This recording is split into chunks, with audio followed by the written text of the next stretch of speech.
अस्सलाम वालेकुम। इकोनोवाइज के नए एपिसोड में आपका स्वागत। आपने लाइक करना है, कमेंट करना है, शेयर करना है और पेटीएम और इजी पैसे पे पैसे भेजने हैं। और इससे पहले कि हम सवालात शुरू करें, इंट्रो।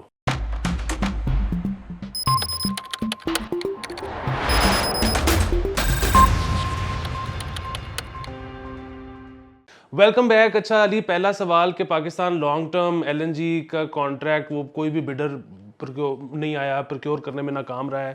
तो अगर तो पीटीआई की हुकूमत होती या मिफ्ता साहब होते तो इस वक्त मीडिया काफ़ी घुस के फट चुका होता। लेकिन क्योंकि डार्लिंग इसहाक डार वापस आ गए हैं तो मैंने देखा कि सारे ही खामोश हैं। तो आपका इस पे क्या कहना है? हाँ, ऐसे ही है।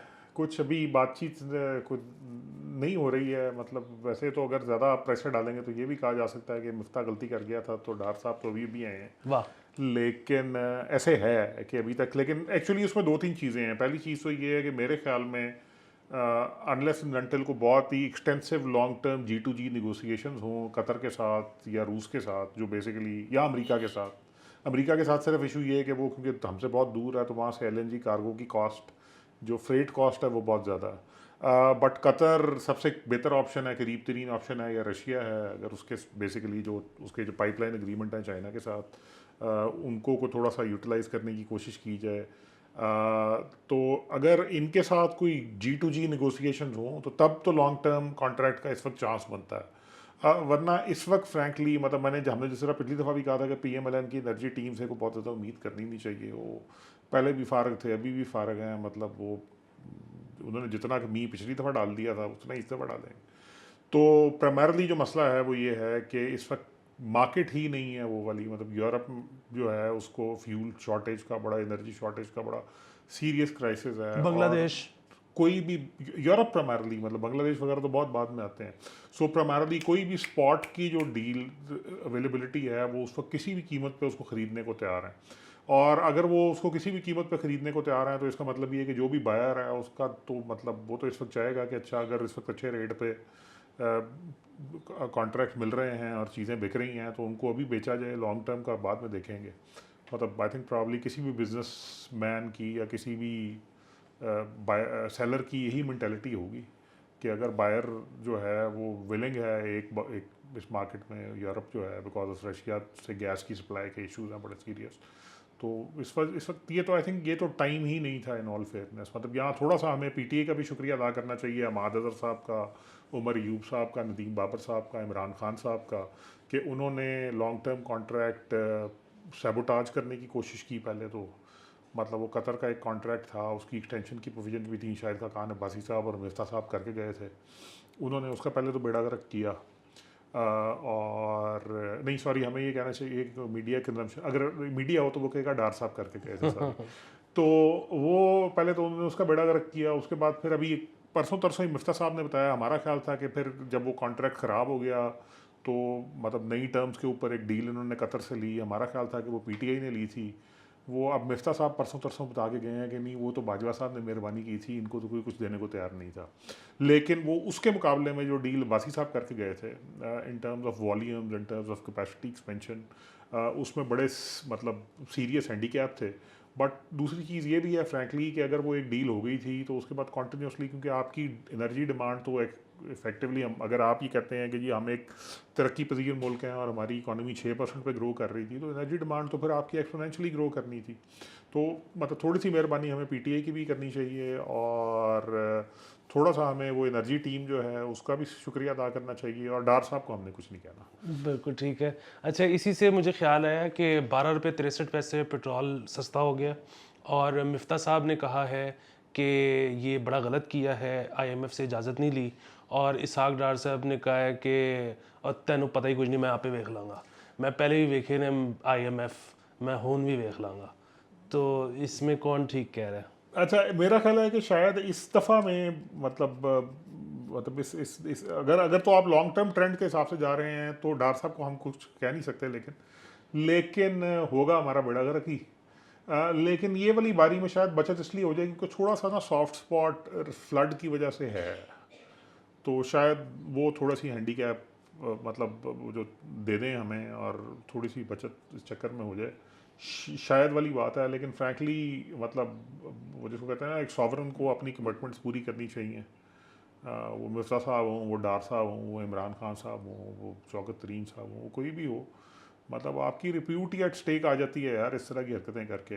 तो वही अब मतलब है, अब क्या किया जा सकता है। बिल्कुल ठीक है। अच्छा, बिलावल भुट्टो साहब ने कल मेरे ख़्याल में अल जज़ीरा को इंटरव्यू दिया, और वो इंटरव्यू बड़ा इस वक्त पॉपुलर है, सब शेयर कर रहे हैं, जिसमें उन्होंने कहा कि हम बिल्कुल कोई साइड नहीं लेना चाहते, ये जो दुनिया की बड़ी बड़ी ताकतें हैं ये हमसे ना एक्सपेक्ट करें, और उसकी वजह ये है कि हमने अपना देखना है।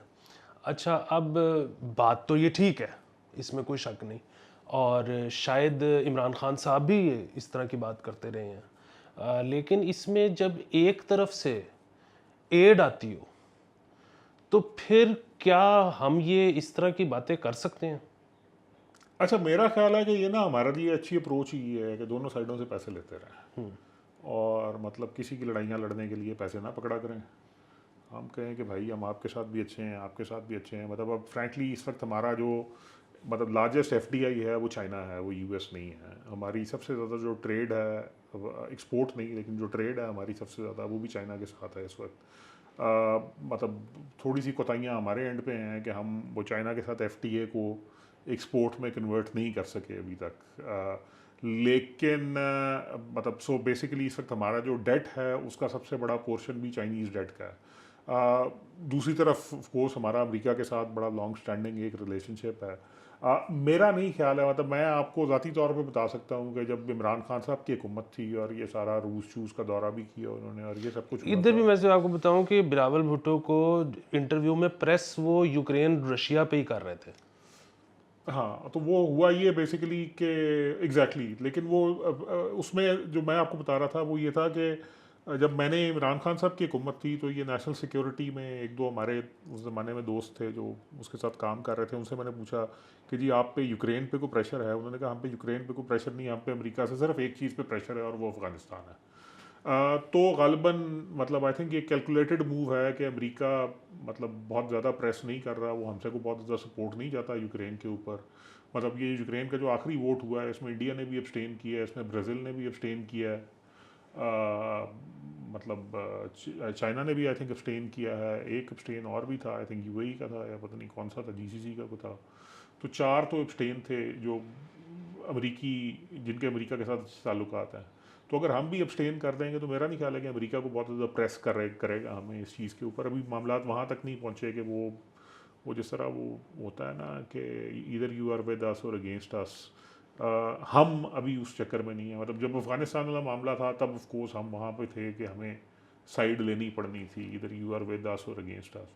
कोई और सिचुएशन हो उसमें भी, लेकिन आई थिंक इस वक्त आई थिंक ये मुनासिब अप्रोच है कि आपकी बात आप। का एक और सबूत भी है कि पाकिस्तान की जो पेट्रोल वाली डील शायद हो जाए रशिया के साथ, उसमें भी अमेरिका ने कोई प्रेशर हाँ, नहीं मेरा डाला। नहीं ख्याल है कि अमेरिका इस वक्त जो है वो बहुत ज़्यादा मतलब प्रेशर डाल रहा है पाकिस्तान में यूक्रेन के हवाले से, बिकॉज फ्रैंकली मतलब अगर मतलब जियो स्ट्रेटेजिक हवालों से देखें या दूसरे हवालों से भी देखें तो को बहुत ज़्यादा पाकिस्तान के पास लेवरेज भी नहीं है कि वो यूक्रेन वाले मामले में इस्तेमाल मत कर सके। मतलब अगर फॉर इंस्टेंस जिस तरह अब ये मतलब इसकी एक और जो मतलब जो इम्प्लिकेशन आती है दूसरी वही आती है कि फॉर इंस्टेंस ये बहुत बहुत से लोग ये कहते हैं और ये बात सही भी है कि जब ईरान के साथ गैस और तेल की कोई डील की बात होनी शुरू होती है तो अमेरिकी प्रेशर बहुत ज़्यादा होता है, और उसकी वजह है कि पाकिस्तान बहरहाल ईरान के कॉन्फ्लिक्ट में एक रेलेवेंट प्लेयर है। और अमेरिका नहीं चाहता कि अगर कभी कल को मामला ब्रिंक पे जाते हैं तो पाकिस्तान की कोई ऐसी डिपेंडेंसी हो ईरान के ऊपर कि वो मतलब उसको उसकी पोजीशन को इम्पैक्ट करे। तो मतलब so for instance middle east है, साउथ एशिया है, अफ़गानिस्तान है, ये इलाके तो हैं जहाँ पाकिस्तान की रेलेवेंस है। रशिया यूक्रेन कॉन्फ्लिक्ट में मेरा ख्याल है हम इतने रेलेवेंट ही नहीं है कि हमें कोई पोजीशन लेनी चाहिए। मतलब हमें ना बेसिकली थोड़ा सा ये भी सोचना चाहिए, वो जो हम हर जगह सीना ठोक के चले जाते हैं ना कि दुनिया के सारे मसले हमारे मसले हैं और हम हल करेंगे और हम उम्मत की भी क़यादत करेंगे और दुनिया की भी क़यादत करेंगे, और पाकिस्तान बना इस तरह सा पाकिस्तान है, वो बना इसलिए है कि दुनिया के सारे मसले हल करता फिरेगा। तो ये भी हमें थोड़ा सा सोचना चाहिए। मेरा ख्याल है ये बड़ी मतलब अच्छी अप्रोच है। और इससे एक्चुअली एक और चीज़ भी साबित होती है, वो जो हमारे यहाँ एक जेनोफोबिया फैलाया जाता है कि जी मेरी हुकूमत इसलिए चली गई थी कि मैं रूस चला गया था और मैंने ये कर दिया था और मैंने वो कर दिया था। सच्ची सी बात है यार, आप इतने से हैं, सिवाय जो आपके आसपास के दो चार मसले हैं, दुनिया को आपकी परवाह भी नहीं है। यानी कि आप ये कह रहे हैं कि पाकिस्तान बेशक रूस और यूक्रेन के दरमियान सालसी का किरदार ना अदा करे। ना करे, बिल्कुल ना करे। पाकिस्तान को कुछ करने की ज़रूरत नहीं है उधर। पाकिस्तान को यूक्रेन से गंदम मिलती है तुर्की के रास्ते, वो ले ले। पाकिस्तान को रूस से गंदम तेल मिलता है, वो ले ले।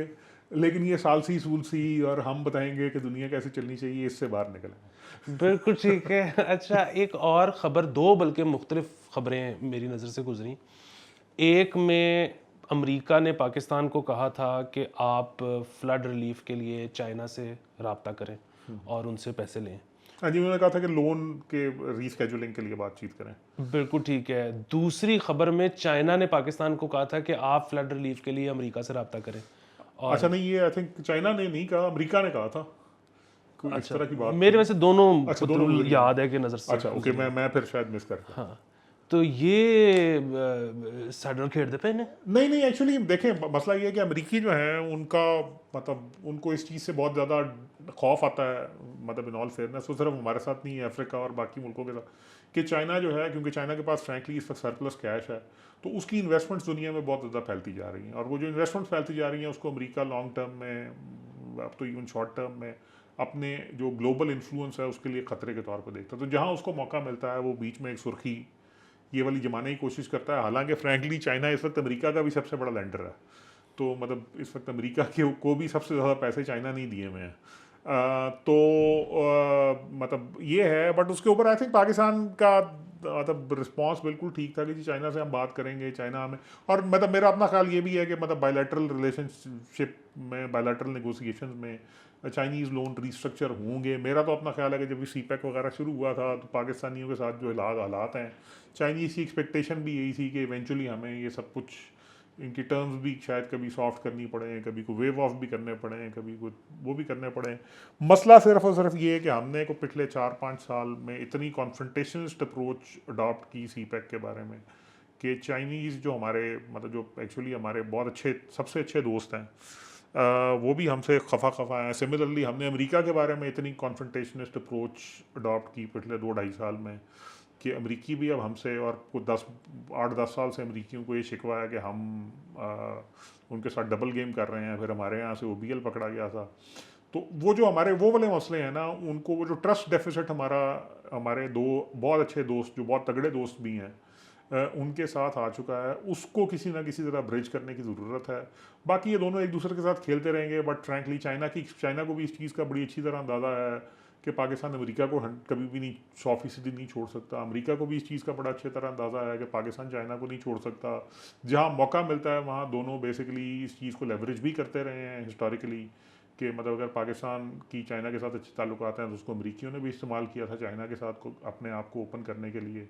सिमिलरली चाइनीज़ जो हैं वो भी कुछ मौके के ऊपर ऐसी चीज़ करते हैं। और मेरा अपना ख्याल है कि एक, मतलब जिसको कहते हैं ना, एक पीसफुल वर्ल्ड के लिए और एक सस्टेनेबल वर्ल्ड के लिए बड़ा ज़रूरी है कि पाकिस्तान के मामले में भी शायद एक लेवल के ऊपर पाकिस्तान को इन दोनों मुल्कों के साथ इकट्ठे इंगेज करना चाहिए और देखना चाहिए कि किस तरह पाकिस्तान इन दोनों को ये ट्रस्ट भी दे सकता है कि वो इनका अच्छा दोस्त है और अच्छा दोस्त रहेगा, और ये भी तसल्ली दिला सकता है कि इन दोनों के मफादात पाकिस्तान के मामले में दूसरे के लिए नुकसानदेह साबित नहीं होंगे।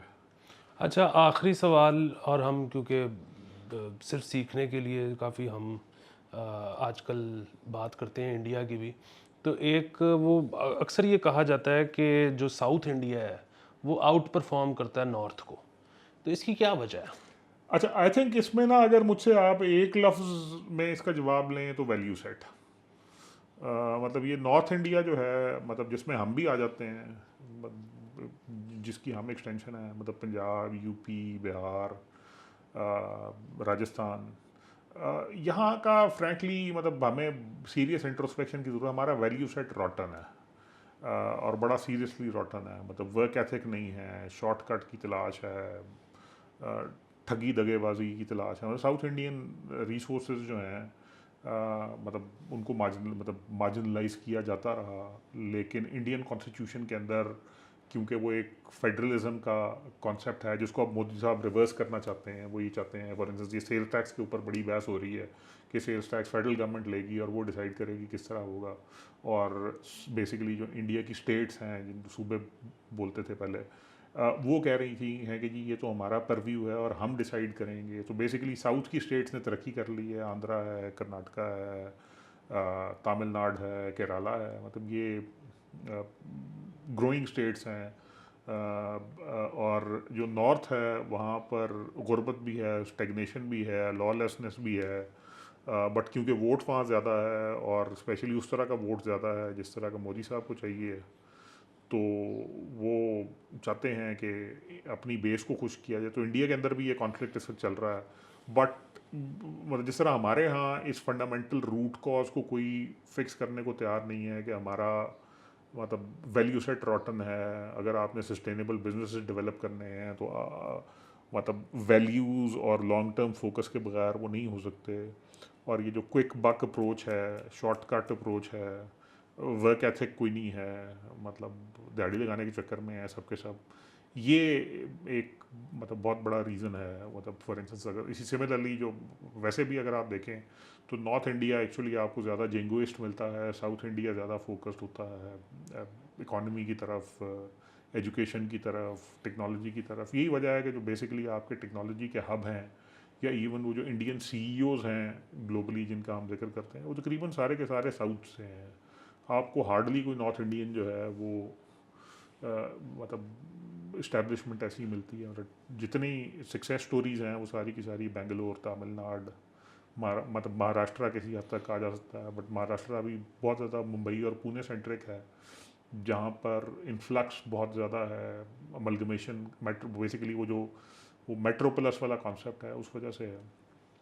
तो ये एक बहुत बड़ी वजह है कि साउथ इंडिया जो है वो हिस्टोरिकली इंडिया के बनने के बाद, हालांकि उसको मतलब उसको उसको उसको मेन स्ट्रीम में वो पावर रिप्रेजेंटेशन भी नहीं मिलती है।